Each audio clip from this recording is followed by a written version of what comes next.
প্রতি বছরের ন্যায় এবছরের সংকল্প ক্লাবের বাৎসরিক কালীপুজো উপলক্ষে এই পুজোকে কেন্দ্র করে দুস্থদের মধ্যে বস্ত্র বিতরণ করা হয়। এই দিন প্রায় শতাধিক দুস্থদের হাতে শীতবস্ত্র তুলে দেওয়া হয়। পাশাপাশি ভক্তদের জন্য প্রসাদ খাওয়ানোর ব্যবস্থা হয়েছিল পুজো প্রাঙ্গণে।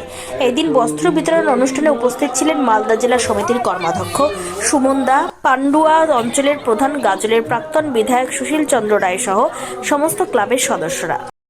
আমাদের ভিতর সময়টা খুবই কম।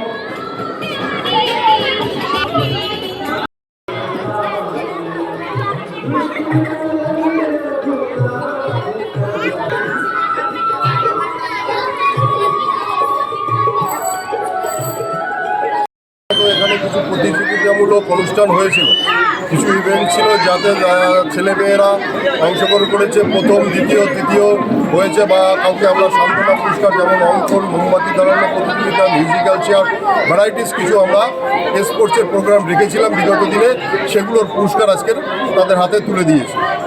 এছাড়া এবং সেই সঙ্গে আমরা দুস্থদের মাঝে কিছু শীতবস্ত্র বিতরণের ব্যবস্থা করেছিলাম।